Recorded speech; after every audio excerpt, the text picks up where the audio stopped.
గుడిలో తార తులాభారంలో కూర్చొని ఉంటే వాళ్ళ అన్నయ్య తారాని తులాభారంలో సిల్వర్‌ని ఇంకొక వైపు పెట్టి తోచటానికి ప్రయత్నిస్తూ ఉంటాడు.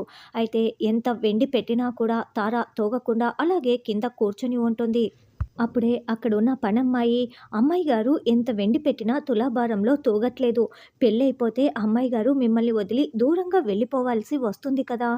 ఆ దూరమవ్వడం దేవుడికి ఇష్టం లేదనుకుంటా" అని పన్నమ్మాయి చెప్తూ ఉంటే, అప్పుడే గగన్ గుడి లోపల అడుగు పెడతారు. అలా తులాభారంలో కూర్చున్న తార గగన్‌ని చూస్తూ మురిసిపోతూ, ఏమీ వేయకుండానే తులాభారం కాస్త తూగిపోతూ ఉంటుంది. గగన్ ఆ తులాభారానికి కాస్త దూరంలో నిలబడి ఎవరి కోసమో వెతుకుతూ ఉంటారు. "అన్నయ్య, నీకు కాబోయే బావగారు దొరికేశారన్నయ్య" అని తార మనసులో అనుకుంటూ గగన్ వెళ్తూ ఉంటే గగన్‌ని కళ్ళార్పకుండా చూస్తూ ఉంటుంది. ఎంత వెండేసినా తూగని ఈ తులాభారం ఉన్నట్లుండి ఇలా తూగిపోయిందేంటి?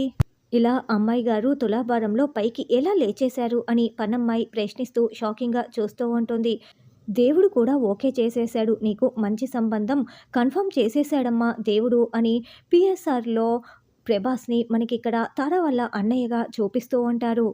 అప్పుడే భూమి అదే గుడిలో దేవుణ్ణి మొక్కుకుంటూ ఉంటే, భూమి జెల్లో ఉన్న గులాబీ పువ్వులోని ఒక రేకు కాస్త తార వైపు పడిపోతుంది. అలా పైకి లేచిన తార తులాభారంలో ఉన్నట్లుండి మళ్ళీ కింద కూర్చునేస్తుంది.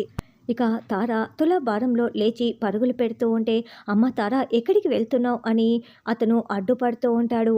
"అన్నయ్య, మనం ఇక్కడికి ఎందుకు వచ్చామో నాకు పెళ్లి సంబంధం చూడటానికే కదా" అని తార అంటే, "అవునని" అన్నయ్య అంటాడు. "మరి నేను ఒక రాకుమారుణ్ణి చూశాను. ఆ రాకుమారుణ్ణి దేవుడు నా కోసమే పంపించాడన్నయ్య. నాకతను చాలా బాగా నచ్చాడు" అని తార మురిసిపోతూ గగన్ గురించి చెప్తూ ఉంటుంది. గగన్ ఇంకోవైపు నిలబడి ఫోన్ మాట్లాడుతూ ఉంటే భూమి అక్కడే దేవునికి దర్శనం చేసుకొని మొక్కుకుంటూ ఉంటుంది. తార మాటలు విన్న అన్నయ్య చాలా సంతోషపడుతూ ఉంటాడు. ఇక్కడ తార, గగన్‌కి జంట, తార వాళ్ళ అన్నయ్య పూరికి జంటలుగా చూపించనున్నారు.